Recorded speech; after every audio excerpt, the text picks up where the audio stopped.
here is our beautiful fettuccine.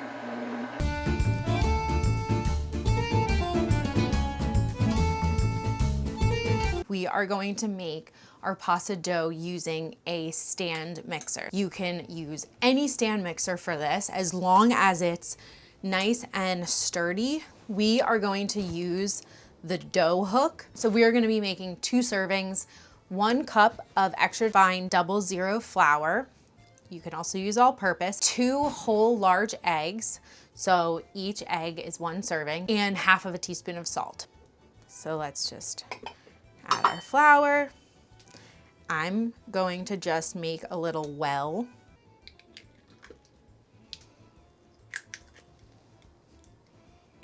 Okay, and now I'm gonna add half of a teaspoon of fine sea salt, kosher salt.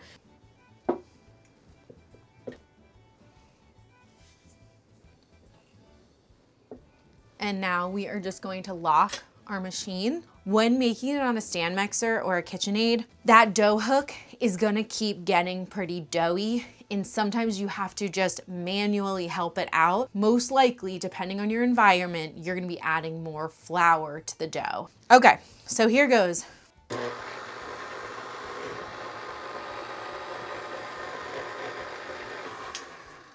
So I kind of let the dough hook mix my eggs first so that that salt can kind of get fully incorporated into your eggs. And then I'm gonna start helping it out like this.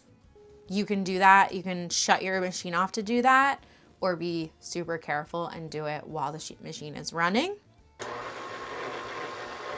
Like this.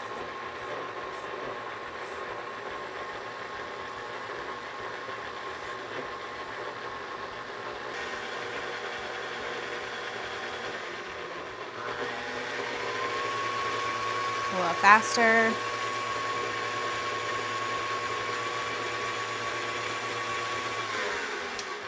So now at this point, that egg mixture is super thick, and I'm just going to help the rest of that flour get added into the center so that then my dough hook can start grabbing on to the whole egg flour mixture.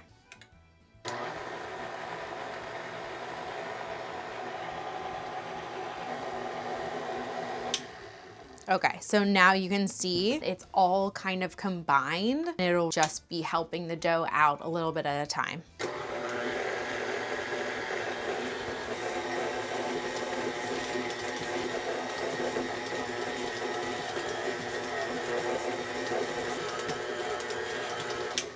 Okay, this is looking so good. So sometimes this doesn't happen and you really do have to help it out. Sometimes it will break into like 2 separate balls and you kind of just have to put them together and let it knead again. So just wanted to show you that. Looks beautiful. At this point though, like I'll show you, this is super, super sticky. So this dough absolutely needs more flour. So I'm just gonna do a little flour, and you're just gonna do a little flour, a little at a time. That's probably like a tablespoon of flour added each time. A little flour does go a long way. Okay, so I'm just kind of like helping it out and getting the whole thing to be covered in my flour.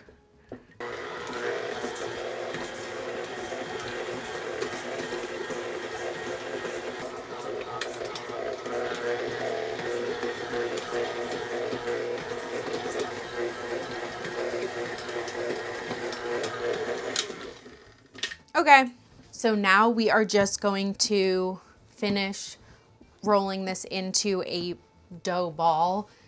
At this point, you can absolutely cover it. I'm just gonna show you how to smooth it out. Once we knead it into a dough ball, it's gonna be completely smooth. I can just tell by how it looks and feels. So this is how to roll your dough into a perfect dough ball.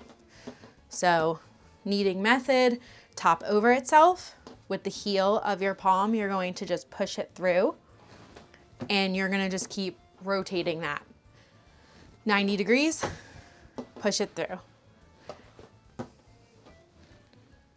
So you can see I did it 4 times and it is already so smooth, so soft. So you can see, bounces back. Our dough is nice and bouncy, it's nice and smooth, it's stretchy. So we are going to now rest this covered at room temperature for at least 30 minutes. All right, I'll see you in 30. So our dough has now rested and now we are going to roll it out and cut it using the KitchenAid pasta attachments. I'm just going to cut this in half and I'm gonna keep the other half covered. We wanna hold that moisture inside our dough. We are going to flour our sheet and we're gonna do this throughout this rolling process. And this is just to make sure that our dough, when it goes through our attachments, that it doesn't stick to the inside of here. And also you want to make sure to flour it so that when you cut your fettuccine and especially your spaghetti, since it's so thin, it really does tend to stick. I'll show you what to do if it does stick. So we are going to just remove this little screw on the front and this just comes off, and in here that is where your attachment goes. So you kind of have to like find it. Okay, so it's in here. So when you screw this in, this moves this, but it also moves this. We're gonna turn this off.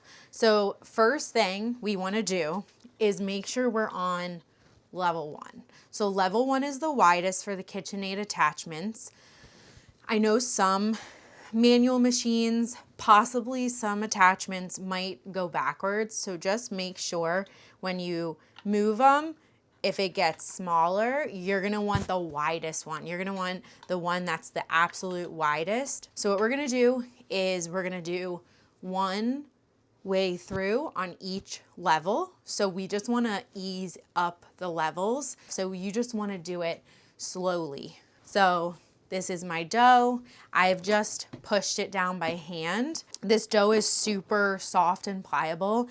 If for some reason you maybe added a little bit more flour into your dough and it seems like it's just not as soft, you can also take a rolling pin and roll this, or just with your hand flatten it as much as you can, because we just don't want to burn out the motor. So we wanna just like let this work and not overwork it. We're gonna go and we're gonna go on level 1 speed.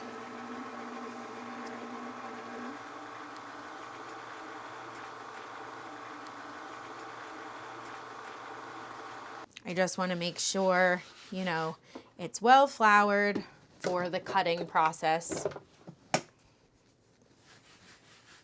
And now we're gonna move up to level 2. So we're gonna go to level 6. You can go to 7 or 8. This goes up to 8. That's super, super thin. So like a tagliatelle would be really thin. All right.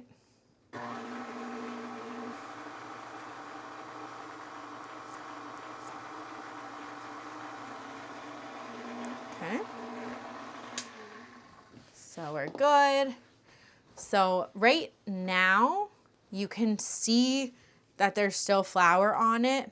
I'm not gonna add more flour. If you live in Florida or Hawaii, somewhere that it's like so moist and wet, then you probably do want to flour through each round.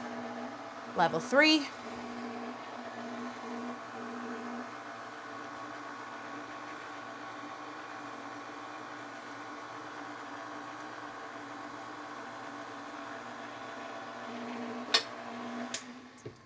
All right, we're losing some of the flour because it's just getting like pressed into the dough. So I'm just going to lightly flour it. And it's kind of just as you go. If it was sticky right now, then I would add a lot more flour, but it's not sticky at all. So it's just kind of test and like see what your dough and sheet feels like. So now level 4.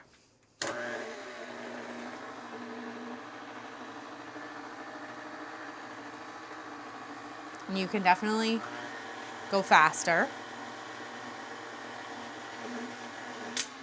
Okay, so that was level 4. Again, I'm still seeing that flour, and I actually have a little flour on my table, so I'm just gonna pick that up with my sheet. All right, we're going to level 5.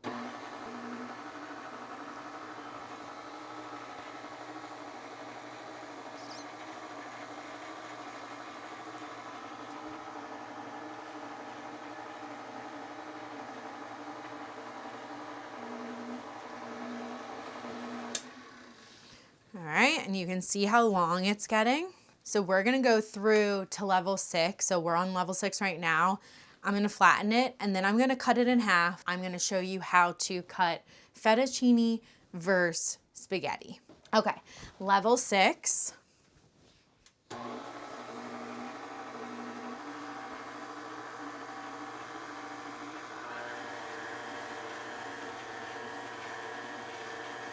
So see, I'm kind of helping it over so that it doesn't go that way. Okay, so now we've got our beautiful pasta sheet. So we went to level 6. If you like it super thin, go further, you know, go to 7, go to 8. You can test it out. The thinner you go, the bigger possibility that it could break if you pair it with like a really heavy or thick sauce. So now it's super long. It's not really sticky, but I am going to flour it because we're gonna cut it now. All right, so I'm flouring it nice because I am cutting this out with my attachments. We are done with the flattener, so we can set that aside. We are going to cut the middle of this, so you can also, of course, use a knife. Now we are going to cut our pasta.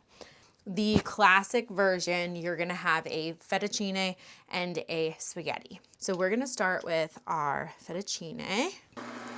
Just gonna do the first level speed. Okay, so now here is our beautiful fettuccine. And I just catch it with my hand. You can see that it's very nicely coated with flour, so it's nice and dry. I don't have to worry about flouring this any further. So if it was not dry, then all I would do is lay it on my table, sprinkle some flour, and just toss it super gently with my hands, and so that it coats all of your cut pieces. So I'm just gonna lay this gently like this. Fettuccine is cut, and we are going to add our spaghetti attachment now.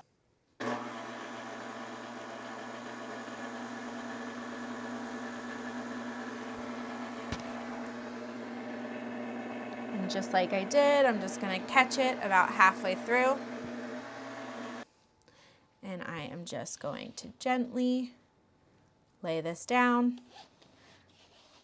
Okay, so this is ready to cook immediately in salted boiling water for 2 to 5 or more minutes. And it's just dependent on how thin or thick you rolled your sheet. Spaghetti is gonna cook faster than the fettuccine. So it's gonna be like 1 to 2 minutes for the spaghetti, 3 to 4 minutes for the fettuccine at this thickness. You can store it by hanging to dry, and that is good for months. You can just stick it in a airtight container in a dry, cool place, and it will be good for months. You can also freeze it, which is what I usually do, just a bit easier. So stick it directly in your freezer like this, let it harden for like 30 minutes to an hour, and then transfer it to a freezer bag for up to a few weeks. I like to eat it within a week so that it's the freshest possible, but it will be good for weeks, even months. So here's what to do if your pasta is sticky at all. So you can tell this is like a little bit sticky. Even if it's way sticky, this is gonna work. So we're going to just add some flour and we're gonna just gently toss it in our flour. And this is so that each strand gets coated with flour. And they'll be nice and not stick together. All right, so even if you did that, you can just stick this right into the freezer like this, and then you add it to your boiling salted water from frozen. Don't thaw, it will just stick if you do that, and it will cook up in about 1 or 2 more minutes than if it was fresh. So thank you guys so much for joining this class, and don't forget to follow Buona Pasta Club on any platform that you're on. I hope you loved this. Cheers.